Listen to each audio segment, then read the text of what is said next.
there, my silly little gooses. Welcome back to another edition of the Midweek Breakdown, presented by My Two Cents Podcast and hosted by G2. I am G2. I'd like to first start off by welcoming our first-time listeners and our returning listeners to this program. I'd like to tell the first-time listeners what the Midweek Breakdown consists of. This program consists of when I, G2, talk about anything and everything for 10, 15, 20 minutes. Certain episodes will be serious episodes. Certain episodes won't be so serious. Certain episodes will be me talking about a variety of different topics. Certain episodes will be me talking about one specific topic, which will be the theme of said episode. And always at the end of every Midweek Breakdown episode, I'll be playing you guys a song, which is titled Your Song of the Week, to end the episode off and send you all about your way. So with that being said, today is going to be a variety of topics, and it's more on the serious side of things. So let's just get right into it.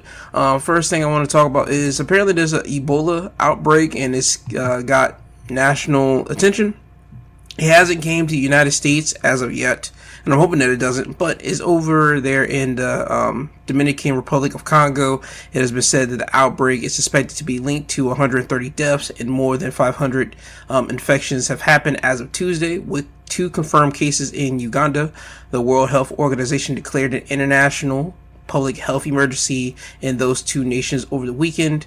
The concerns come after it's been said that an American has been infected with the deadly disease and virus. It was flown to Germany for treatment, and that happened on Monday. And apparently the United States is tightening entry rules for some travelers that have been out of the U.S. So they're going to have to answer some questions, as I think everybody does when you try to get into the States, but we'll wait and see what happens there. I had to look up exactly what Ebola was, because again, there's a lot of diseases flying around right about now, and I know Ebola is kind of a disease that's like one that's been said before, but again, my brain gets too scrambled up. Anyway, it looked it up. Ebola is a rare but severe, often fatal viral fever that affects humans and other primates. It damages blood vessels and organs and causes a high fatality rate if left untreated. From human to human, it can spread through direct contact with blood or bodily fluids of an infected person, or through contaminated objects like needles, clothing, or bedding. So, ladies and gentlemen, I would say this: if you are in the proximity of someone that has been traveling around, or that's going to be traveling around, because school's about to end for some folks, at least for people that have children around, and they're going to be traveling out of the country. Certain people, because again, prices are high. Certain people might and might not, but point being is this: look after yourself within the next couple of months, because I have a feeling that if this is spreading in Congo, and we already had an American being infected, flown over to Germany to get treated, I'm pretty sure there's probably going to be some other cases that's going to be hitting, and other Americans are going to be hit with that within the next couple of months. And I just want people to be on the alert for Ebola, because remember, we just had this now being told that this is an outbreak again over in the Congo, but again, it's reached I want to make sure I got the organization right again. It's hit the World Health Organization, so it's gotten their attention. So that just got hit, and we just not even say got over, we're still dealing with the whole outbreak of the hantavirus that's been going around as of a couple of weeks ago. So we're on at least the alert for now 2 things. Please be on the alert for what's going down, and please look up ways how you can maintain your safety and maintain ways to make sure you don't get caught with these type of diseases.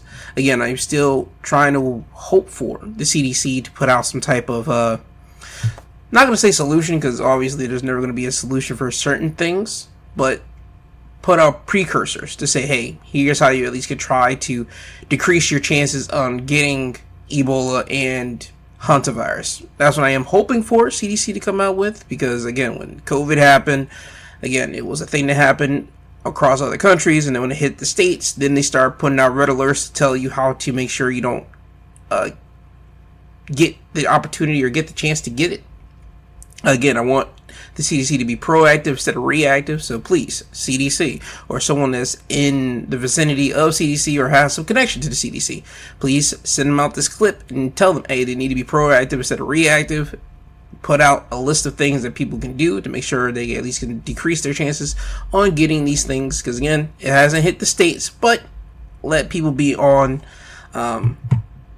of what could be happening and how they could decrease it. That's all I'm asking for, all right?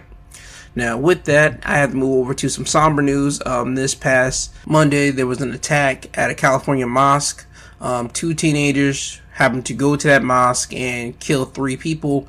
The 2 teenagers happened to eliminate themselves, police would say. Associated Press will write up an article about this. In the article, they would say that the Associated Press obtained the manifestos from these 2 shooters. And in the manifesto, it included hateful rhetoric towards Jewish people, Muslims, and Islam, as well as the LGBTQ community. Black people, women, and both the political left and right both expressed beliefs that white people are being eliminated, and one writes about mental health struggles and being rejected by women. Investigators also found at least 30 guns, ammunition, and a crossbow at 2 residences after Monday's attack in San Diego, and we're trying to uncover whether the shooters had broader plans. Now, that's all the information that I have so far about this tragedy that happened on Monday. Both of the teenagers' names would be unveiled. Their names were Kane Clark and Caleb Vasquez. Vasquez. I don't like it. I think that's pretty easy and blanket statement to say. I think no one likes anyone going up into someone's house of worship and having to do a violent act like this, like shooting. And especially we got 2 white teenagers doing this. I don't understand the ideology of this. I don't understand their premise of believing that white people are being eliminated when that's further from the truth. I can believe someone saying or writing about mental health struggles that they probably were feeling and being rejected by women. I mean, that's just teenage angst. I mean, if you don't have any social skills or anything like that, yes, you're going to be rejected by women. Or shoot, if the girl just don't like you, you're going to be rejected. And again, that does play with your mental stability, but I don't think that should cripple you in the way that people are making these things cripple them in a way. But again, that plays into the mental health struggles of certain teenagers right now. Matter of fact, even some adults, because man, you've heard of adults doing stupid things because they're feeling rejected by women or rejected by the sex that they like. And I mean, it's always, in my mind, dumb for someone to just violently lash out at people because of that, but people do that. But I can never understand people doing things like this. You going to someone's place of worship and deciding to light it up. Why? Why do that? I'm always on the side of, especially when they do that, they shoot 3 people, kill 3 people, and then they decide to take themselves out because police were coming, or at least police were there and they were probably surrounded, and they decide to just off themselves. I never understand the thought process of that right there. If you know at the end of it all, you're going to ultimately just decide to leave the game, leave this earth, leave this plane that we're on, why don't you just do that at the beginning? Now, I will say this, I am always opposed to people doing that. I am always on the side of saying, hey, if you have any type of mental health struggles or any type of depression or anything like that, and if you feel a way that you want to leave this plane, I always say call the National Suicide Hotline number. I say speak to someone that you trust, speak to a family member, speak to someone out there so they can at least give you a different side of things.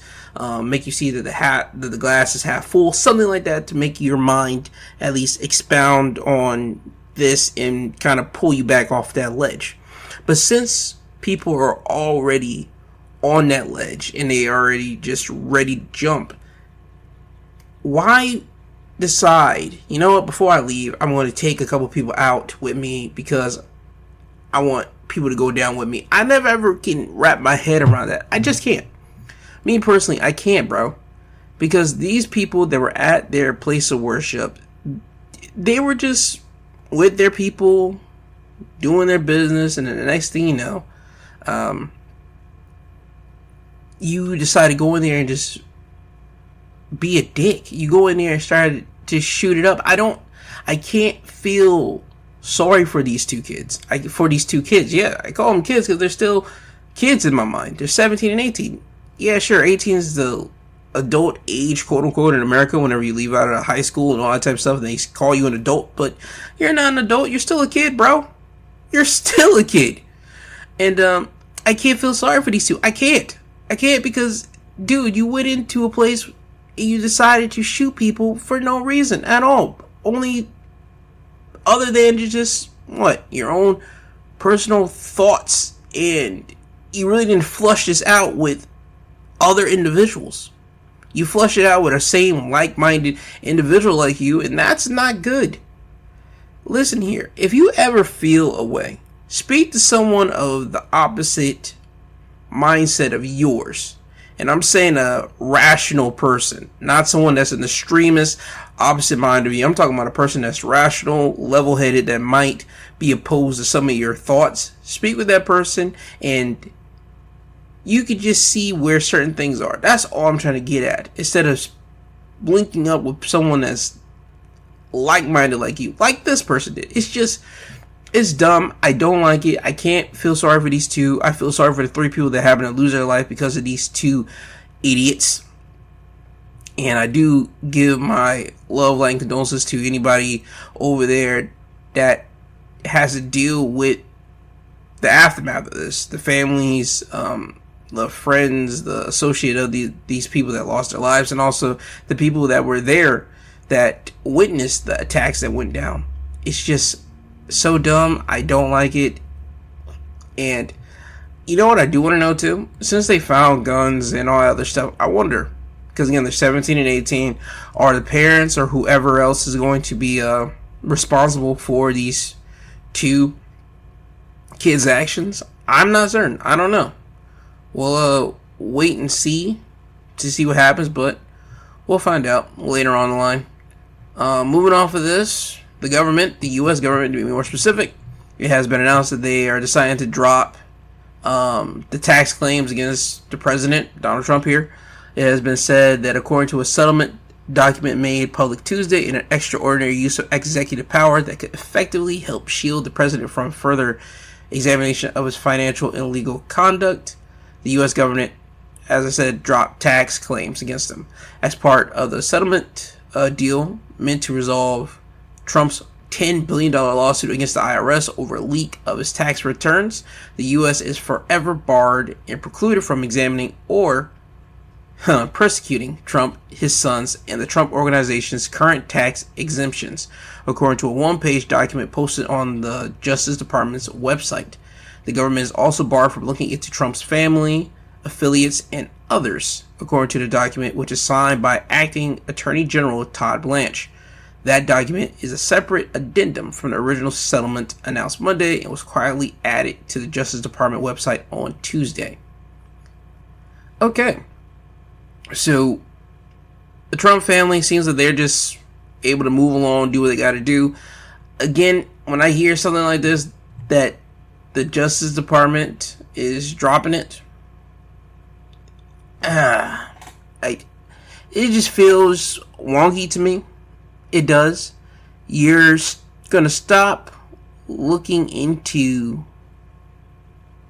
Trump's tax exemptions currently. You're not going to be able to persecute Trump, his sons, and his organizations from their current tax exemptions, even if there's something funny in there. I'll just say this right now. Let this be a regular 9-to-5er that happens to do something. And again, I always say this with rich people and people at the top, they always able to find exemptions in tax, and they always able to get tax breaks. I don't care what anybody says, they're able to do that because they know the codes, they know certain people to get it done. If the Justice Department happens to look at you, a regular 9-to-5er, and you happen to able to exempt some of those things, oh no, you're still getting persecuted. Oh no, they're going to say that you found some type of loophole, you cheated the government out, now you're going to have to pay up, all this type of stuff. But again, for what time we're in right now, Trump being the sitting president, yeah, you're not going to be able to do that with him. He's able to just say, nope, we're not going to do that. As a matter of fact, I'm going to sue you guys for dropping and leaking my tax returns, which again, you are a public figure. If the IRS happens to leak your tax returns, I don't think that should be a bad thing. I don't think so. You're the sitting president, brother. You're the sitting president who runs businesses. Again, I could be out of my depth in this, but I don't think who we had Biden, we had Obama, we had the Bush, both father and son. I don't think they had any type of businesses technically when they were running for president. Again, I could be exceptionally wrong, but we know with Trump, we know publicly what he has publicly out here, and he runs businesses, and he's the sitting president. Again, there's just certain things that should not mix, and I think, again, him being the guy at the top, and him running businesses, and him being able to just change a couple things, because he is the man at the top, and all this and all that, again, this shouldn't come to a surprise to anyone. His tax returns got leaked. It shouldn't be a surprise to him. I think the IRS should be able to do that, especially whenever we're looking into you, and just to let the people know, hey, this is what our guy at the top is doing. This is how much he's paying, or whatever the case may be. I think that should be said. I think so. It should show that the president is not exempt from the government, but apparently he is. He's being able to get away with whatever he's going to be able to get away with. And does that shock me? No. Should it shock the American people? No. Should the American people do something about this? I mean, hey, you do what you want. I'm not saying for you to do it, but you do what you want about that. But again, Trump's regime still holds strong. He's still able to do what he wants. Hey, it is what it is. And the last thing that I do want to talk about before I get out of here is NAACP. They're calling for a boycott on Southern college sports programs over voting rights.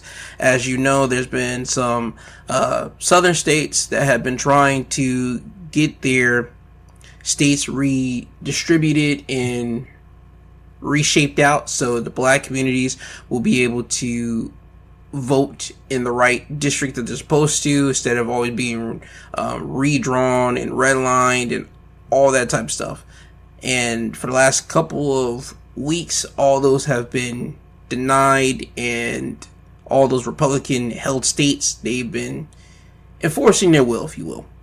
And the NAACP, they got tired of it, so they're calling on the campaign to call out Alabama, Florida, Georgia, Louisiana, Mississippi, Texas, and South Carolina as states to boycott, arguing that the athletic programs of those states, major universities, are reliant on black athlete talent and should protect black political interests. So they're calling on prospective black athletes, their families, alumni, and fans to withhold athletic and financial support from major public universities in those states, to make sure that those universities have their athletic programs be weakened so they can show the power of black individuals, the black community themselves. Because in actuality, when it comes down to football season, football is highly a big money maker for college states, especially down in the South. That's a big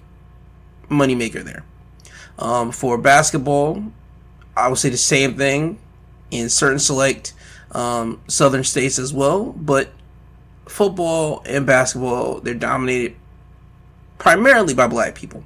And if you happen to take away the black people out of that, you're going to take away your dominance, you're going to take away your winning streak or any of that type of situation, which means you're taking money out of the state. Because guess what? People are not going to be willing to fork over their money to a losing university. They're not going to be able to do that, and that will make the states really feel it.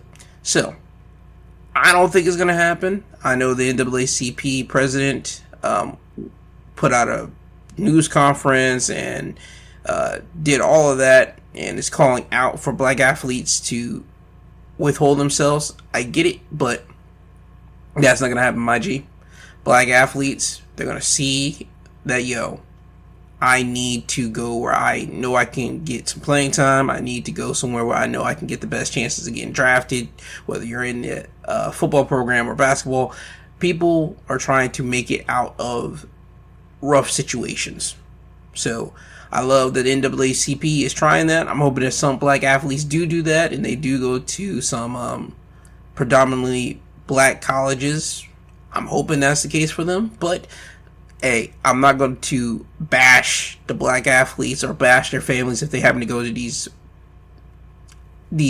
colleges. I'm not going to do that. I'm not. Because, again, they're going to get paid. They're trying to make sure they get paid. They're trying to make it out and try to make it better for their family and people that they got to support, especially with the NIL deals like that. Hey, I'm not going to withhold that from them. It is what it is. Business is business. But I would say, if anything, NAACP should try to go after, again, more the political side of these things and try to hammer out the politics and the politicians over there in the southern states. But we'll see what happens there. I mean, they're trying, but it's the South, my man. What more can you do? Now, with that being said, I believe that's everything that I do want to talk about. So with that, it is now time for me to move over to your Song of the Week. Song of the Week from this week comes from an artist named Mannywellz featuring Wale, and the song's titled How It Feels. I'm hoping everyone has a great day. Enjoy the rest of your day. Enjoy the rest of your week. You will hear from me again, talk about news on Sunday's episode, and that'll be a more longer episode there. But if you happen to watch professional wrestling, I do talk about that on my Thursday and Saturday episodes, so be prepared for that. And I believe that's everything. So with that, this has been your Midweek Breakdown, presented by My 2 Cents Podcast, hosted by G2. I am G2. I want everyone to enjoy the rest of your day, enjoy the rest of your week. You will hear from me soon. Bye-bye now. How do you smell like that? You are, in fact, my petrichor. May I be sprung? How do you move like that? Through hell and back, my heart's at war. This is how it feels to fall in love with you. I don't know. Is this how it feels to fall in love with you?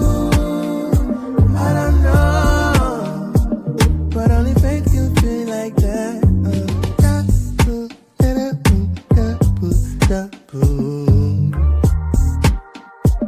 But only faith can feel like that.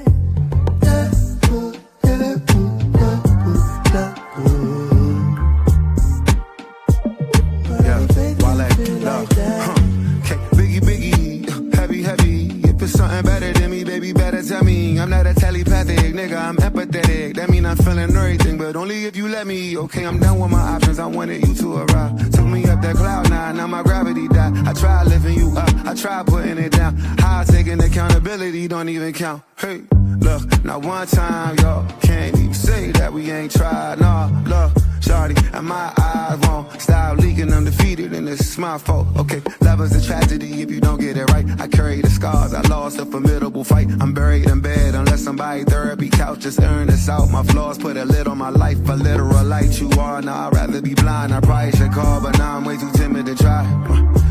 Anxious attachment style, I'm deeply sorry, but why you way too sweet a goodbye?